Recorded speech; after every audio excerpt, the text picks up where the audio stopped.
마귀가 우리를 가장 무기력하게 만드는 게 뭔지 아십니까? 하나님이 우리를 열매 맺으라고 이 땅에 보냈는데 꽃에 꽃 피우느라고 모든 신경 다 쓰는 것, 모든 생각을 다 쏟는 것. 그래서 우리 삶이 열매가 없고 무기력해지는 겁니다. 추수감사가 뭔지 아세요? 열매를 드리는 거예요.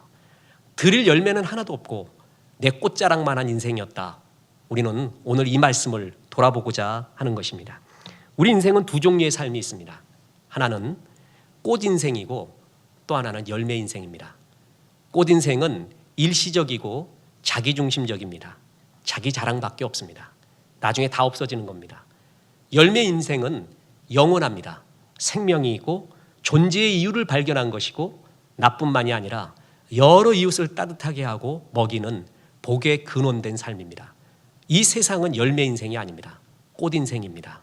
여러분, 내가 지금 꽃 인생을 살고 꽃의 모든 마음을 품고 있는가 아니면 열매인가를 오늘 이 말씀을 통해 돌아보고 주 앞에 아름다운 삶 살기를 바랍니다. 거리의 여인을 가리켜 화류계 인생이라고 합니다. 그때 그 화자가 뭐예요? 꽃 화자예요. 신앙도 그렇습니다. 열매를 추구하는 신앙이 아니라 꽃을 추구하는 신앙을 화류 신앙이라고 말합니다. 제일 천박한 신앙이 됩니다. 생명의 신앙이 돼야 되지 않겠습니까? 하나님은 오늘 본문에서 우리를 포도나무라고 합니다. 성경은 우리가 무엇이냐에 대한 표현이 많이 있는데 오늘 정확하게 너희는 포도나무라고 말해요. 특히 호세아서 10장 1절에 보면 이스라엘은 열매 맺는 무성한 포도나무라고 말하고 있습니다. 오늘 요한복음 15장 5절에도 나는 포도나무요 너희는 뭐라고요? 가지. 그러니까 우리가 포도나무예요. 거기에 붙어있는 포도나무. 너희는 포도나무다. 하나님이 포도나무를 심은 이유가 뭔 줄 아는가? 그건 열매를 위함이라고 말하는 거예요. 포도나무는 땔감으로도 제목으로도 건축용으로도 관상용으로도 쓸 수 없습니다. 오직 포도나무를 쓰는 건 뭐 때문이에요? 포도 열매 때문이에요. 주님이 마가복음에서요 모든 비유의 핵심되는 비유를 말해줬어요. 그게 씨 뿌리는 비유예요. 그러면서 하시는 말씀이 너희가 이 비유를 모르고는 다른 비유를 알 수 없다는 거예요. 그러니까 예수님이 하신 비유의 핵심, 기관차가 뭐냐? 씨 뿌리는 비유예요. 나머지는 그 아류들, 그거를 설명하는 비유들이라는 거예요. 근데 그 씨 뿌리는 비유의 핵심이 뭐죠? 열매예요, 열매. 어떤 것이 열매를 맺냐는 거예요. 길가, 돌짝밭, 가시떨기, 습기 없는 바위에 떨어진 거 전부 열매를 못 맺고 옥토에 떨어진 게 30배, 60배, 100배 열매를 맺지 않느냐. 그러니까 씨 뿌리는 비유, 모든 예수님의 비유의 기관차 비유의 핵심이 뭐예요? 열매에 있다는 거예요. 네가 그런 열매 맺는 삶을 살고 있느냐. 주님은 이것을 기대하고 있습니다. 그럼 묻겠습니다. 열매가 뭘까요? 주님이 말하는 열매, 그것은 우리 신앙인이 추구해야 될 성화이고 신앙인이 올라야 될 두 가지의 봉우리가 있어요. 첫째는 예수님의 성품이에요.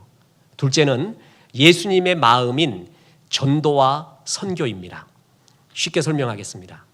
저 사람이 성령의 열매, 생명의 열매가 있다는 걸 뭘 보면 아냐면은 저 사람이 갈수록 성품이 예수님을 닮아가고 있다. 저 사람 보면 내가 보진 않았지만 예수님이 아마 저랬을 거야.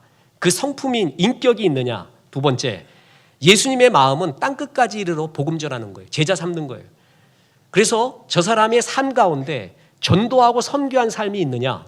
이 두 가지가 바로 그 사람의 열매입니다. 우리 주님께서는 예수님의 인격을 닮아가라고 말하죠. 그러면서 갈라디아서 5장에 그 유명한 성령의 9가지 열매를 말합니다.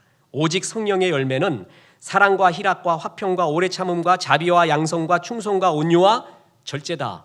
이것을 원어에 보면은요, 카리토스 포 푸뉴마, 성령의 열매들이라고 말하 있지 않고 카리토스, 단수로 돼 있어요. 그러니까 그 9가지가 복수잖아요. 그런데 성경은 단수로 기록돼 있어요. 왜 그런 줄 아세요? 이거는 예수님의 성품에 다 포함되어 있는 거라는 거예요. 그러니까 너희가 예수님을 닮아가면 그 9가지 인격적 열매가 너희 속에 맺힌다는 거예요. 그러니까 우리는 어떤 건 맺히고 어떤 건 안 맺히고 어떤 건 맺히고 또 어떤 건 안 맺히고 그게 아니라 예수 닮아가면 9가지가 동시에 맺힌다는 거예요. 그 모든 인격이 예수님 안에 들어가 있어요. 그래서 예수 잘 믿으면 열매로서 예수의 인격이라는 것이 내 삶에 드러나게 됩니다. 우리는 갈수록 겉사람이 후패해진다고 했습니다. 이걸 받아들여야 돼요. 후패해지는 겉사람과 싸우려고 하면 안 돼요. 그건 싸울 수 없는 거예요. 그거 빨리 받아들이세요. 대신에 하나님은 뭐에 관심을 두라는 거예요.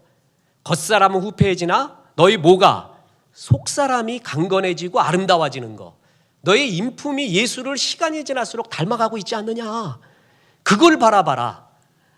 우리 한국 속담에도 그러잖아요. 나이는 먹는 거라 그랬어요. 서양 사람들보다 얼마나 우리가 성경적인지 몰라요. 서양 사람들은 나이를 카운트합니다. 근데 우리는 나이를 뭐 한다 그래요? 먹는다 그래요. 뭔가. 세월과 나이를 먹을수록 그 인품이 아름다워지는 거예요. 먹을수록 정말 고와지는 거예요. 하나님은 거기에 마음을 둬라. 너희가 지금 그 나이인데 그만큼 예수를 닮아갔느냐. 그걸 얘기하고 있어요. 그게 열매예요. 또 하나가 예수님의 마음인 전도와 선교가 있어요. 예수님은 부활 승천하실 때 이렇게 말하잖아요. 그러므로 너희는 가서 모든 족속으로 제자를 삼아 아버지와 아들과 성령의 이름으로 침례 세례를 베풀고 내가 너희에게 분부한 모든 것을 가르쳐 지키게 하라. 예수의 마음은 땅끝까지 이르러 복음 전하는 거예요. 그 마음을 가지고 있는 사람은 지금 내 이때까지 살아오는 삶 가운데 전도와 선교의 삶에 힘쓰고 있습니다. 이게 열매예요. 자, 다시 정리해 봅니다. 내가 예수의 성품을 닮아가고 있었느냐? 예수의 마음인 전도와 선교를 했느냐? 간단하게 생각해 봅시다. 여러분 지금 30살이죠? 제가 요한복음 성경 공부 때 항상 하는 말이에요. 30살이잖아요 지금. 정신 연령을 말하고 있는 겁니다. 그러면 성경을 30번을 읽었어야 돼요. 그리고 전도를 30명을 했어야 돼요. 내 나이만큼이요. 어렵게 생각하지 마요. 내 나이만큼 성경은 읽었어야 되고요. 내 나이만큼 전도를 했어야 돼요. 근데 그런 거 하나도 없다. 뭔가 지금 내 인생이 열매 인생이 아니라 뭐라고요? 꽃 인생이 아닌가 돌아봐야 됩니다. 그럼 한번 묻겠습니다. 왜 우리가 열매를 못 맺을까요? 열매보다 꽃 자랑하느라 그렇습니다. 우리 꽃에 모든 신경과 마음 쓰면서 그러면서 열매를 못 맺고 꽃에 신경 써가고 갖고 있는 거예요. 아까 얘기했죠? 거리의 여인을 화류계라고 합니다. 꽃에만 관심 많은 신앙인을 가리켜 화류신앙이라고 말해요. 화류신앙. 이렇게 우리 인생이 화류신앙과 화류인생이 돼선 되겠어요? 이런 사람의 끝이 뭐예요? 오늘 성경이 말하고 있죠? 4절 5절에 불에 던질 땔감이 될 뿐이라 불이 그 두 끝을 사르고 그 가운데서 태웠으면 제조에 무슨 소용이 있겠느냐? 그것이 온전할 때에도 아무 제조에 합당하지 아니하였거든 하물며 불에 살라지고 탄 후에 어찌 제조에 합당하겠느냐? 포도나무는 열매를 구하기 위함이다. 근데 이게 땔감으로도 못 쓴다는 거야. 그냥 연기만 바득 나고. 그런데 오직 아무 쓸데없이 불에 던질 뿐이 아니겠느냐. 그렇게 살지 마라. 하나님이 결산의 날이 있어요. 우리 인생. 내 젊음의 결산의 날이 있거든요. 내 재능의 결산의 날이 있어요. 내 힘의 결산의 날에 불공력을 한다고 했습니다. 불로 다 태워봐요. 그랬을 때 꽃 인생은 다 타버립니다. 예수만 남아요. 열매 인생 살았던 사람, 그 사람이 풍성한 열매의 집이 그대로 남아있기 때문입니다. 성경에는요, 꽃을 굉장히 일시적이고 허무한 것의 상징으로 봅니다. 저도 꽃 사진을 별로 좋아하지는 않습니다. 어떤 분은 꽃에 접사 같은 걸 많이 찍어요. 근데 저는 꽃 볼 때마다 느끼는 게 뭔지 아세요? 빨리 찍어야지, 빨리. 왜냐하면 뭐 하니까? 시드니까. 꽃은 제가 보기에 아름다움의 상징이 아니라 시드는 것을 보여줘요.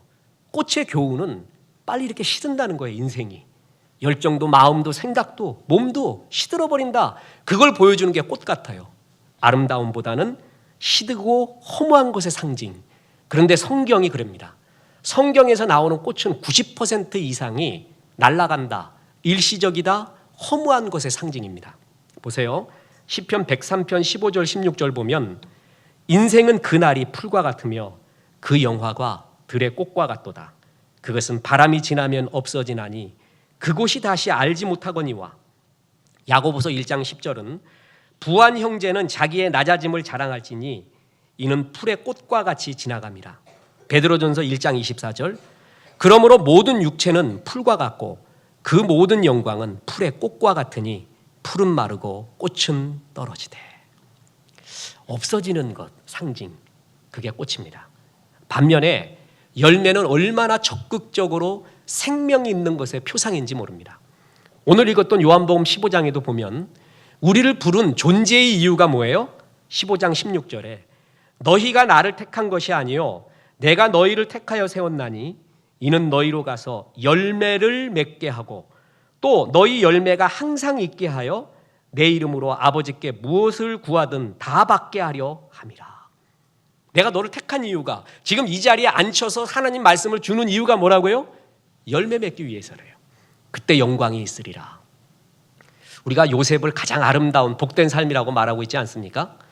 야곱이 요셉을 축복할 때 이렇게 했어요.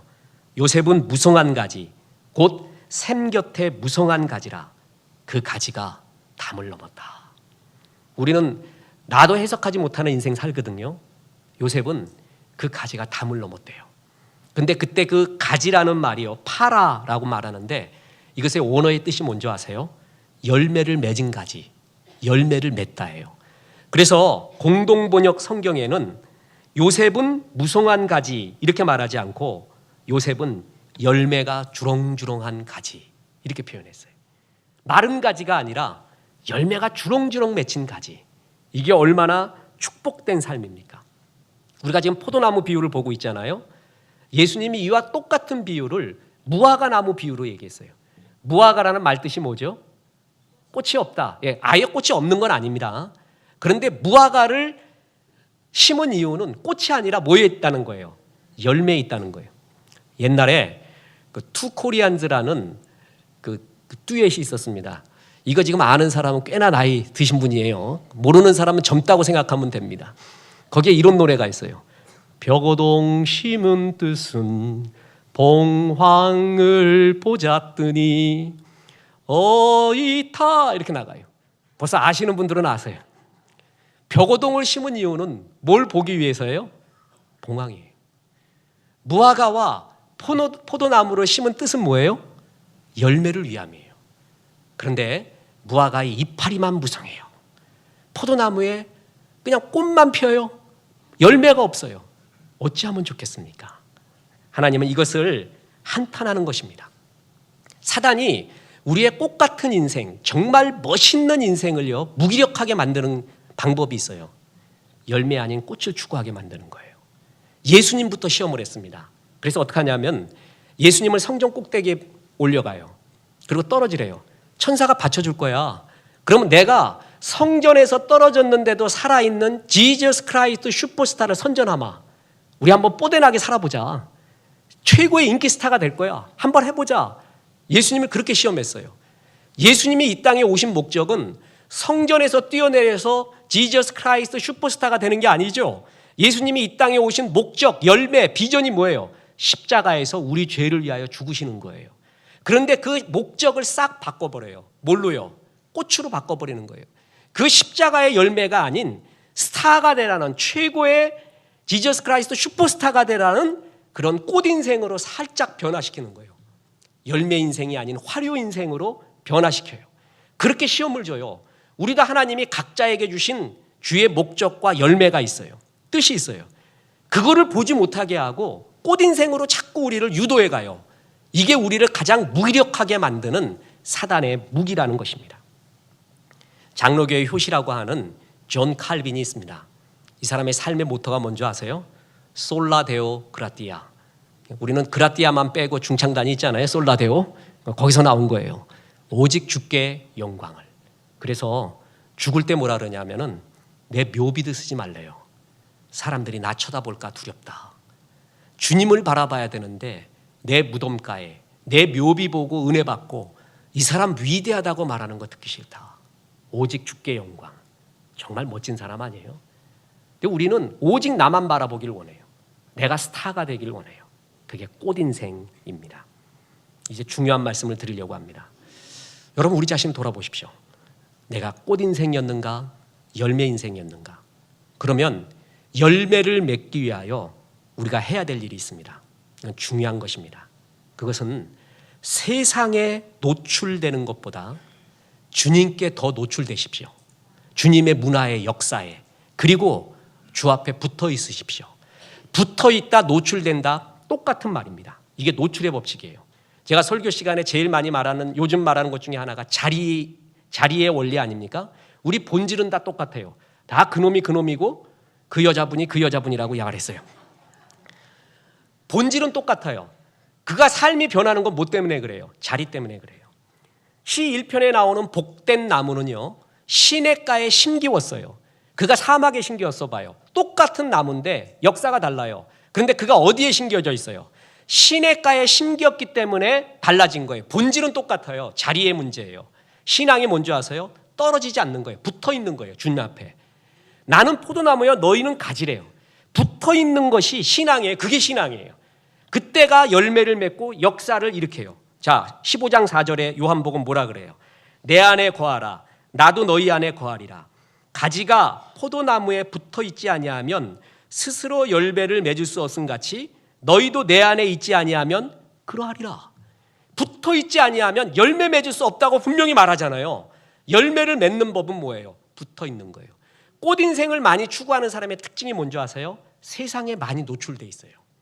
세상의 생각과 세상의 가치관과 세상의 성공 개념이 굉장히 노출돼 있어요. 거기에. 그래서 온통 마음과 생각을 거기에 다 뺏겨 있어요. 이런 사람이 꽃 인생이 되는 거예요.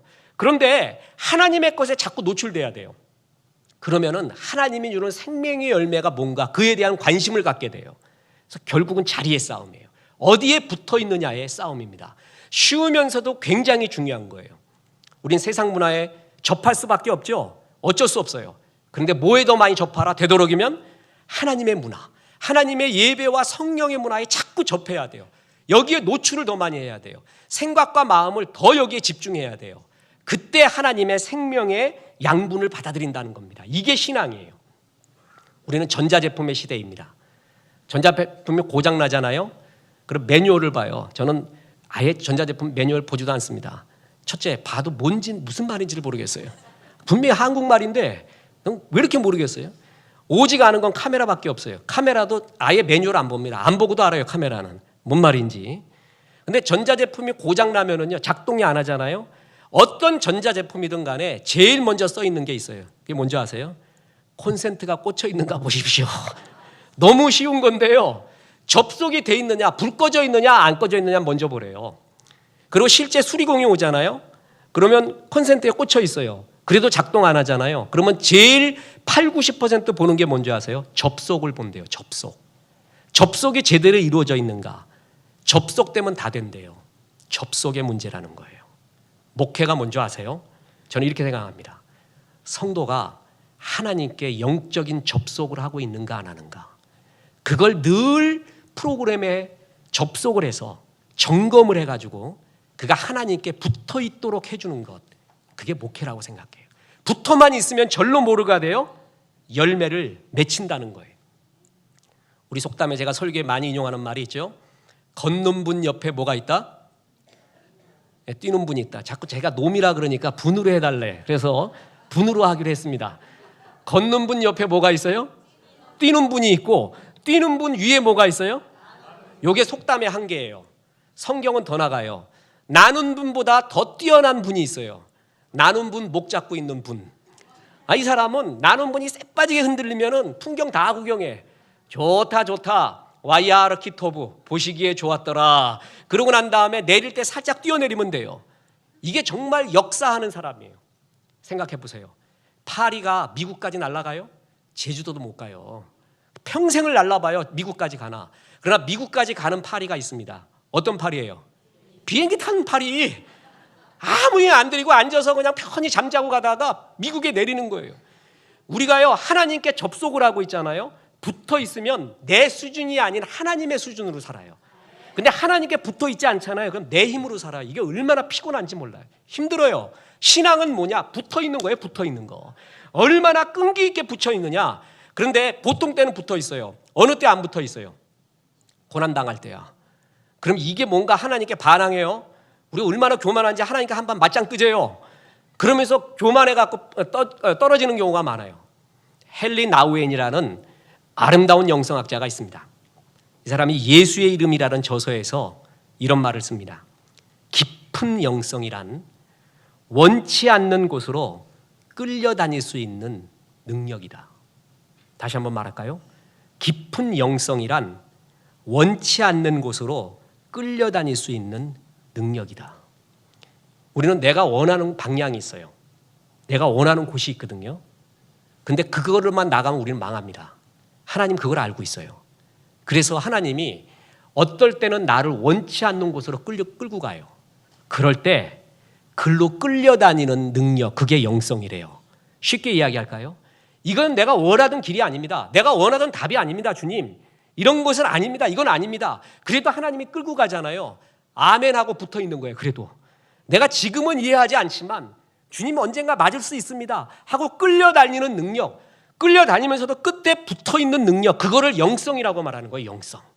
이게 얼마나 귀중한 영성의 정의인지 모릅니다. 신앙은 어떤 경우가 와도 인내하며 붙어 있는 거예요. 잭 카이스 목사라고 있습니다. 그 사람이 이런 기도를 했습니다. 나는 베이킹 파우더를 싫어한다. 밀가루도 싫어한다. 소금도 싫어한다. 그런데 이 모든 것을 합쳐서 구웠더니 내가 좋아하는 비스켓이 나왔다. 우리가 따로따로 보잖아요. 그럼 난 베이킹 파우더 싫어요. 밀가루도 싫어요. 소금도 싫어요. 그런데 하나님은 알고 보니까 이 모든 걸 합쳐서 최상의 비스켓을 만드는 과정이었다는 거예요. 만약에 우리가 죽게 붙어 있지 않고 베이킹 파우더 줄 때 쳐버렸어요. 이건 아닙니다 그러고 밀가루 줄 때 쳐버렸어요. 이 세 요소 중에 하나만 빠져도 비스켓이 나옵니까? 못 먹어요. 주님이 낱개로 보면은 이해가 안 가는 상황들이 많아요. 나한테 내가 원하지 않는 낱개들이 많아요. 그런데 결국 합쳐보잖아요. 그게 비스켓 만드는 과정이었다는 거예요. 이게 합력하여 선을 이루는 큰 믿음 신앙이에요. 크게 바라보는 거예요. 크게 바라보면서 지금 이해할 수 없지만 주 앞에 끝내 붙어 있는 거, 그것을 신앙이라고 말하는 것입니다. 여러분, 인내가 뭡니까? 인내가 바로 붙어 있는 거예요. 그런데 이거 한번 생각해 보십시오.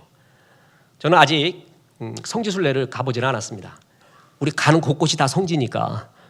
그런데 꼭 가보고 싶다면은 카타곰이나 바울 사도가 머물렀다고 여겨지는 감옥들이에요. 거긴 정말 한번 가보고 싶습니다. 카타곰 갔다 온 사람들이 못 들어가겠대요. 핍박을 피해서 카타곰으로 들어갔어요. 지하 동굴로요. 몇 년 기다렸다고 생각해요, 여러분? 카타곰에 한 5년? 10년? 20년? 250년이에요. 250년 동안 카타곰에서 기다립니다. 근데 그때 세대가 6세대가 거기서 낳고 죽고 변한 거예요. 그때 기독교가 퇴보했습니까? 아니에요. 그때 기독교는 엄청난 부흥의 성장의 열매를 그때 다 준비하게 됩니다. 우리는 인내는 그냥 버티는 걸로만 알아요. 아니에요. 인내 자체가 열매의 시작이에요. 우리는 뛰는 것만 성장으로 알거든요. 아닙니다. 붙어있고 인내하는 것 자체가 성장이에요. 성장.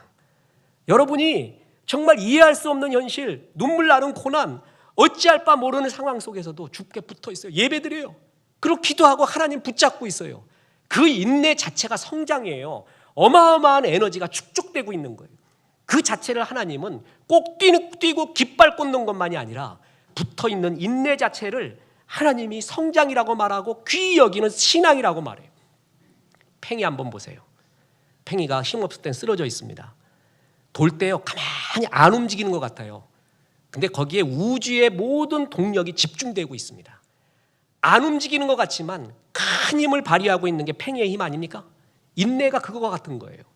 인내가 주 앞에 붙어있는 그 힘이요, 벌써 엄청난 성장과 역사의 시작이 시작되고 있는 거예요. 사진 한 장을 보여드리겠습니다.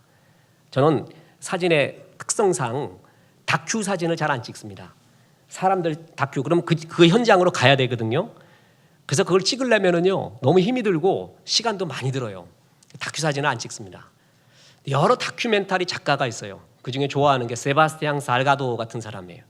그 사람이 난민촌 찍은 거는 그 비참한 현실을 오히려 미학적으로 찍어요. 아이러니하게. 참 좋아했는데 제가 어느 날 저 사진을 보고 난 다음에 마음이 바뀌었습니다. 저 작가가 누군지 자꾸 좀 찾고 싶어요. 그런데 참 저게 우리나라의 우리 할머니들의 신앙이었습니다. 어머니의 신앙이었고요. 아줌마 하나 그냥 거시기하게 생기고 그냥 거시기하게 그냥 살고 있는 사람 같은데 F대기에 앉고요. 마룻바닥에 앉아서 저 교회당도 한번 보세요. 예배당도. 그 뒤에 앉아있는 사람들도 보세요. 다 그냥 그렇고 그런 사람들이잖아요.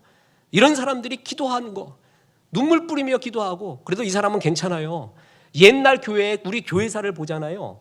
그러면 아줌마들이 올 때 기도할 때 의도 터지고 온 사람, 눈이 이렇게 된 거 온 사람, 머리 빠지고 온 사람, 그런 사람이 와서 교회 밑바닥에 앉아서 기도하더라는 거예요.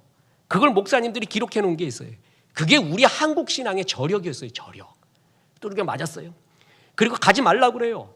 그런데 가서 애 업고 가가지고 많이는 못하지만 마룻바닥에서 기도하는 거예요. 주님, 주님 우리 남편 용서해주고 우리 집안 구원시켜주고 우리 조국 부탁한다고. 그 밑바닥에 붙어있는 신앙, 그 인내하는 것 자체가요, 지금 전 세계가 유례 없는 선교 한국이 되는, 그리고 유례가 없는 이 교회의 역사가 일어나는 기본이 된 거예요. 기본. 그 아줌마들의 그 기도, 붙어있는 기도 말이에요. 저거 보면 참 감동이 와요. 신앙이 저런 거다. 두들겨 맞아도, 그리고 그냥 눈이 이만큼 돼도, 머리 뽑혀놔도, 핍박이 와도 나 주님 믿습니다, 주님이 역사할 겁니다 하고 주 앞에 문제를 끌어안고 기도하는 저 모습 말이에요. 여기서부터 열매가 맺혀져요. 여자의 기도 가운데 제일 위대한 기도가 한나의 기도입니다. 아시잖아요. 근데 한나의 기도만 위대한 게 아니에요. 한나의 위대점은 따로 있습니다. 한나가 왜 기도하게 됐죠? 분인나가 염장질을 했습니다. 애 못 난다고. 그럴 때 한나의 위대점이 뭔지 아세요? 분인나하고 붙지 않습니다. 싸워야 될 대상하고 붙지를 않아요. 문제의 대상하고 붙지 않고 그걸 갖고 하나님께로 갖고 나와요. 하나님께로. 주님, 분인나 너하고 한판 해볼래? 그리고 분인나하고 모든 결정을 다 보려고 하지 않고 그 문제를 하나님께로 끌고 와요. 그게 바로 신앙이에요. 문제의 대상과 싸우는 게 아니에요. 그 문제를 먼저 뭐 해야 돼요? 하나님께 데리고 오는 거예요. 하나님께. 그리고 기도하는 게, 그 붙어있는 게 바로 신앙이라는 것이죠. 여자들이 자기 속에 악한 것이 다 드러날 때가 있습니다. 언제라고 생각해요? 애기를 낳을 때야. 애기를 낳을 때. 왜 그러냐 하면 내 뜻대로 안 되거든요. 얼마나 인간들이 교만한 줄 아세요? 내 뜻대로 다 될 줄 알아. 그래서 내가 원하는 곳으로 다 끌고 가려고 해요. 따라오나? 안 따라와요. 그때 내 속에 있는 악한 것이 다 나와. 온갖 불신앙이 다 내 자녀를 통해서 드러나요. 문제의 대상과 싸워서는 안 돼요. 먼저 문제가 있잖아요. 그럼 그걸 하나님 앞에 대상과 싸우지 말고 하나님께 들고 나와야 돼요. 인간은 영적인 산물입니다. 내 자녀라고 해도 내 뜻대로 되는 게 아니에요. 그렇게 되면 인생이 아니에요. 영적인 존재예요. 영적인 세계를 지배하고 있는 주께 얘기하는 거예요. 주님 이해할 수 없더라도 주께 그 대상을 갖고 와서 무릎 꿇는 거예요. 이게 바로 신앙이 아닙니까? 바로 그것이 하나님 앞에서의 붙어있는 신앙이라는 겁니다. 붙어있잖아요. 그러면 주님이 반드시 주시는 게 있어요. 말씀을 줘요. 세상에 붙어있잖아요. 그럼 세상이 말을 줘요. 나한테. 너 요게 성공이야. 요게 행복이야. 너 이 냉장고 없잖아. 이 차 없잖아. 이런 집 없잖아. 요게 행복이거든. 요게 성공이거든. 항상 그 얘기해요. 근데 하나님께 붙어 있잖아요. 그럼 하나님이 예배 때 항상 말씀을 줘요. 그 고난의 때 붙어 있으면서 주의 말씀을 품고 있느냐 안 품고 있느냐. 그게 유정란과 무정란의 차이입니다. 21일 동안 달걀을 품는데 210일 동안 품어도 병아리가 안 나오는 닭이 있어요. 그게 뭐예요? 무정란이에요. 유정란은 21일만 품으면 병아리가 나와요. 왜 그래? 무슨 차이예요? 그 속에 생명이 있느냐예요. 생명. 생명이 있느냐 없느냐. 똑같은 고생을 해도요. 말씀을 품잖아요. 그러면 그게 생명이 돼요. 영적인 유정란이 돼요. 그래서 예배 때 붙어 있는 거예요. 예배를 붙어 있고 고난 때 붙어 있는 거예요. 그러면은 하나님이 그 예배 때 고난 때 가장 내가 심령이 가난해져요. 그때 하나님의 말씀을 팍팍 줘요. 광야라는 말 뜻이 바로 말씀이라는 뜻이에요. 지성소라는 말 뜻이 말씀이라는 뜻이에요. 광야에서 예배의 지성소에서는 말씀이 흘러나와요. 주께 붙어 있으면 그걸 하나라도 건져요. 고난의 때 그걸 품고 있는 거예요. 그걸 품고 아멘하는 걸 그걸 인내라고 해요. 그게 바로 성장이요 역사입니다. 그래서 마침내 역사가 일어나게 되는 거예요. 그렇습니다. 하나님 우리의 고난의 순간에 이파리 제거하고 꽃 제거하려고 하나님이 가지 치려고 고난을 줍니다. 고난 때 내가 썩어지고 영원하지 않는 것 추구한 게 뭔가를 살펴봐야 돼요. 그리고 그런 것은 다 가지쳐야 돼요. 제자 훈련이 뭔지 아세요? 열매 맺는 가지에 집중하는 거예요. 썩은 가지, 부러진 가지, 내 속에 있는 거 다 잘라버리세요. 내가 어느 것을 열매 맺고 있는가, 거기에 집중, 단순화 집중, 내용을 포함한 단순화, 거기에 집중입니다. 하나님도 열매를 맺기 위하여 모세에게 자를 거 많이 잘라요. 예수의 제자들에게도 자를 거 많이 잘라요. 집중하라고 해요. 우리도 고난당하잖아요. 근데 자른데, 근데 진짜 잘라서 안 될 걸 잘라. 내가 지금 고난당하고 있다. 그래서 열매 맺는 가지 잘라. 지금 막 열매 맺고 있는 가지를 잘라가요. 또 하나, 내가 지금 고난당하고 있다. 인생 슬럼프 만났다. 예배를 잘라. 내가 이래서는 안 되겠다. 내가 지금 인생 슬럼프와 고난 만났다. 기도를 잘라. 기도 시간을. 그래서 딴 것도 열심히 하지. 진짜 열매 맺는 것을 자르고 있어요. 이래서 문제예요. 하나님은 세상 문화에 자꾸 노출되잖아요.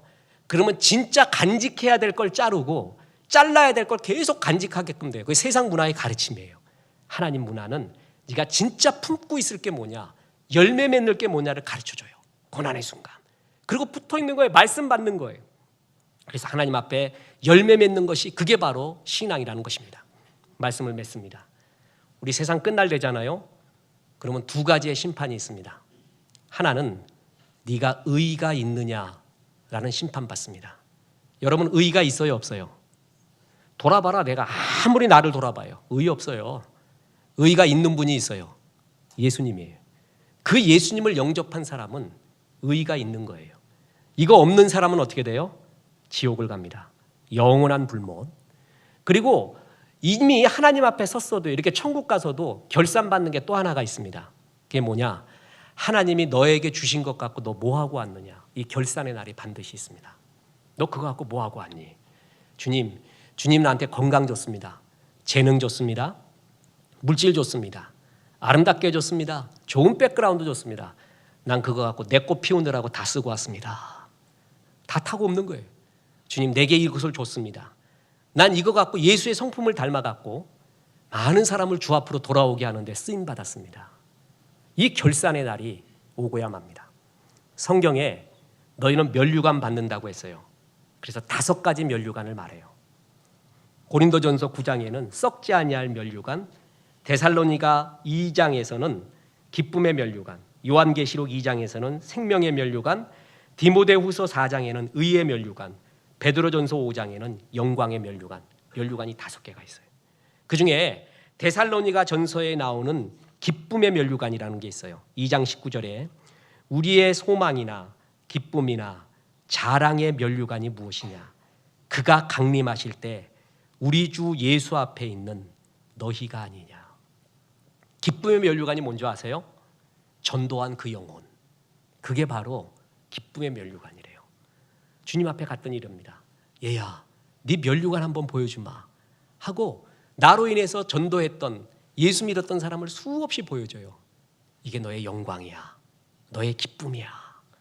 너 때문에 이렇게 많은 사람이 돌아왔다. 이게 우리가 추구해야 될 최고의 열매, 기쁨의 면류관이 아니겠습니까? 여러분, 바로 이것이 우리가 추구해야 될 마음입니다. 이런 상상 한번 해보십시오. 천국에 갔더니 나를 알지 못했던, 내가 알지도 못했던 수많은 사람이 다가옵니다. 형제님, 자매님, 당신 기다렸습니다.